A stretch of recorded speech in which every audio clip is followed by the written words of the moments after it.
Paulo Lopes, muito obrigado pela participação, pela gentileza de ter vindo ao Bom Dia. Obrigado, Vandrei. Bom dia. Bom dia. A gente lembra que amanhã é dia do Bom Dia, responde o assunto aumento dos valores dos aluguéis. Olha, um especialista vai estar aqui no estúdio com a gente para tirar suas dúvidas. Você já pode participar enviando para o g1.com.br/RJ. Neste momento, 7h15, voltamos já depois do intervalo. Você da região serrana, norte, noroeste do estado e região dos lagos, ficam com as notícias da sua região. O Bom Dia segue com o Rio, região metropolitana e sul fluminense, com o Radar RJ. Já nós voltamos direto da Niterói Manilha. 7h15.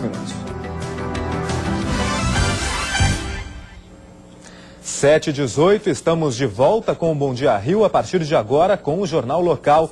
Primeiro dia útil do ano. Muita gente que foi passar o Réveillon nas cidades turísticas voltou ontem para casa e teve quem adiantasse o retorno por conta do mau tempo.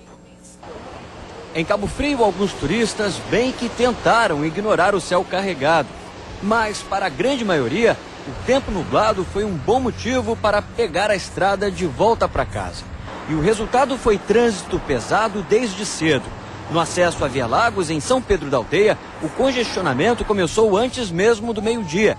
Em alguns trechos da rodovia, o motorista não ultrapassava os 20 km por hora.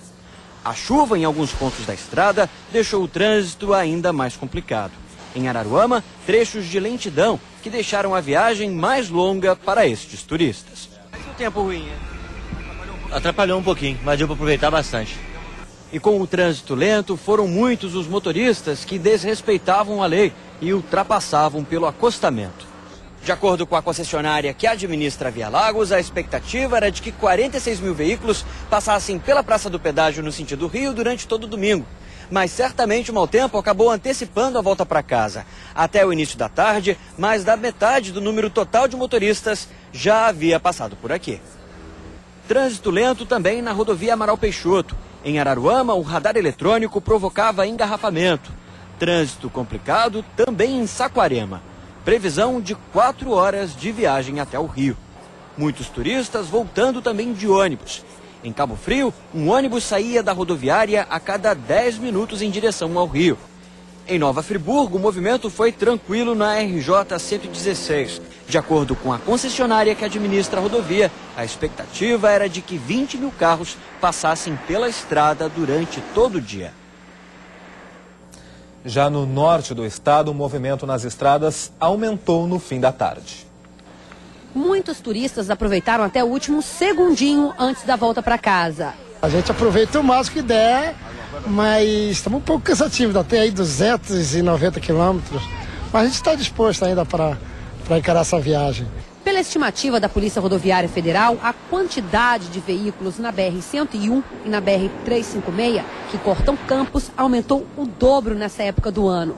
Só nesse fim de semana passaram cerca de 60 mil veículos no norte e no noroeste do estado. Na ida foi bastante movimentado, superou até as expectativas do que a gente imaginava. E o retorno, justamente como janeiro é um período que as pessoas costumam tirar de férias, o movimento, muito embora esteja acima dos dias normais, não está como foi na ida. Agora, foi um balanço relativamente positivo, porque, em especial no feriado de Ano Novo, não houve nenhum óbito aqui na rodovia, então, por enquanto, está um resultado bastante positivo.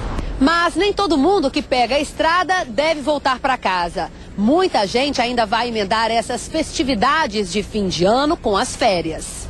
Aproveitar um pouquinho, né, para poder curtir em São Mateus, Espírito Santo, né, ficar mais uma semana lá, depois eu volto, né. Antes de seguir viagem, teve gente que não resistiu a uma paradinha quase obrigatória. Um queijinho, né? Um docinho para se divertir na viagem, porque a viagem é longa. E por conta do fluxo intenso de veículos, é preciso ter muita atenção nas estradas. Na noite de ontem, um carro saiu da pista no quilômetro 250 da BR-101, na altura de Rio Bonito. Segundo o Corpo de Bombeiros, uma criança que estava no carro foi lançada para fora do veículo e teve um corte na cabeça. A assessoria da Autopista Fluminense não soube dar informações sobre vítimas.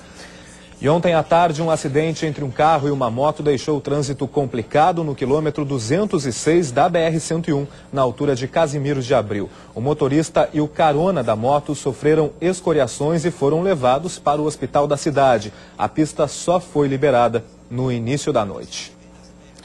A chuva continua causando transtornos. No norte do estado, ela já dura mais de uma semana e tem deixado muitos desalojados. Nesse fim de semana, a enchente atingiu moradores da Lagoa do Sapo, em Campos. As imagens feitas por um morador no sábado mostram como ficou a Vila Industrial em Guarus, distrito de Campos. A Lagoa do Sapo transbordou e inundou várias ruas e becos ao redor. Segundo a Defesa Civil, em apenas um dia, choveu o que era esperado para 2 semanas, 44 milímetros. Na casa do Luciano, a água atingiu a altura dos joelhos. A parede rachou e ele teve que suspender os móveis. Perdemos tudo, isso aqui molhou tudinho, tudo acabado. Isso aí não tem como ninguém ficar aqui não. Na casa da Arlete restaram apenas móveis revirados e lama. E o desânimo para mais um recomeço. Perde tudo, o guarda-roupa meu já caiu, tudo, perde tudo. Todo ano é a mesma coisa? Todo ano, verão. Neste domingo, uma motobomba esvaziava a lagoa, que recebe toda a água da região do Parque Eldorado e do Distrito Industrial.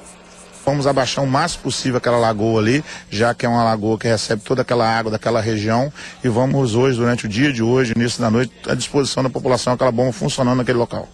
Os moradores da Vila Industrial dizem que já não aguentam mais conviver com os transbordamentos da Lagoa do Sapo toda vez que começa o período de chuva e aguardam que a prefeitura cumpra uma promessa feita há mais de um ano: a transferência de quem vive aqui para casas populares. São cerca de 70 famílias morando nessa área de alagamento. A prefeitura diz que 104 casas já estariam prontas no Parque Eldorado e que falta pouco para elas começarem a receber os novos moradores. Falta apenas a ligação de água e de luz. Fora disso, as casas, tem 104 casas concluídas, o que é suficiente para tirar todo o pessoal do entorno da Lagoa do Sapo. E a Ampla disse que vai começar a instalar a rede elétrica nas casas agora em janeiro. A polícia apreendeu mais maconha na comunidade Tiragosto, em Campos. Os 2 quilos de maconha estavam escondidos em 2 casas. A polícia apreendeu Douglas Benedito Moreira, que estava em liberdade condicional depois de ter sido condenado também por tráfico de drogas. O caso foi registrado na delegacia do centro de Campos. Depois de feriado prolongado, difícil foi encontrar médicos em plantão. Muita gente teve dificuldades em Petrópolis para conseguir especialistas. Hospital Municipal Dr. Nelson de Saerpe, centro de Petrópolis. Por aqui apenas um médico para atender os pacientes. Mesmo assim, só na especialidade de ortopedia. De nada adiantou Marcela trazer a filha de 1 ano e 4 meses para cá. Falaram que só lá na Alto da Serra, agora vamos ver, né? Unidade de pronto atendimento do centro da cidade. Depois de procurar o Nelson de Saerpe e não conseguir socorro, Pascoal trouxe o irmão para cá. Lá só tinha ortopedista e falaram para eles que viesse aqui para procurar o médico aqui. Aqui, com 3 clínicos gerais de plantão, o problema foi resolvido. Mas nem todos tiveram a mesma sorte. A UPA estava sem pediatra. Com isso, Helder estava preocupado em saber se a prima dele de 14 anos seria atendida. Para o hospital mais próximo aqui, onde tem um pediatra. Torcer para ela ser atendida? Torcer para ser atendido. O quadro se repetiu na UPA do bairro Cascatinha, nada de pediatra. Ao perceberem a presença de nossa equipe, seguranças tentaram impedir a filmagem do prédio. Você pode ir do lado de fora, dentro não. Recebemos a informação apenas de que 3 clínicos estavam de plantão. A única unidade de saúde com atendimento pediátrico neste domingo aqui em Petrópolis foi essa daqui, o pronto-socorro do Alto da Serra. Apenas 2 especialistas foram responsáveis pelo atendimento infantil de toda a população do município. Maria do Carmo precisou percorrer 2 hospitais e mais de 20 quilômetros para conseguir socorro para a filha de 8 anos. E febre alta, 39, não tinha pediatra e outros médicos não atendem. Só aqui que a gente foi encontrar hoje. A Prefeitura de Petrópolis informou que transferiu todo o atendimento pediátrico do feriado para o pronto-socorro do Alto da Serra por conta do plantão de Réveillon. Mas já no próximo fim de semana, tanto o pronto-socorro do Alto da Serra quanto as duas UPAs vão contar com atendimento emergencial pediátrico. Quanto à falta de médicos no Hospital Municipal Dr. Nelson de Saerpe, nenhuma justificativa foi dada. Já em relação à proibição dos seguranças, a filmagem de nossa equipe no estacionamento da UPA de Cascatinha, a assessoria de imprensa da Prefeitura diz que a entrada é sim permitida, mas os seguranças deviam estar mal informados. O caso vai ser passado nesta segunda-feira para a direção da unidade. E uma família nada comum para uma praia chamou a atenção ontem em Cabo Frio. Gaivotas na praia já não são novidade, mas coruja, ou melhor, 4 corujinhas, isso sim é fato curioso. O ninho feito numa das dunas da Praia do Forte, em Cabo Frio, foi cercado para proteger as aves. Turistas intrigados com o motivo da visita. Eu acho que elas vieram para o Réveillon de Cabo Frio. Adultos tirando fotos e um monte de crianças surpresas com os filhotinhos. Legal. Olha lá dentro tem mais. Porque é bonitinho. Mas toda a movimentação deixou a mãe das corujinhas preocupada. Do poste, ela observava o tumulto e quando percebia uma ameaça, não pensava duas vezes.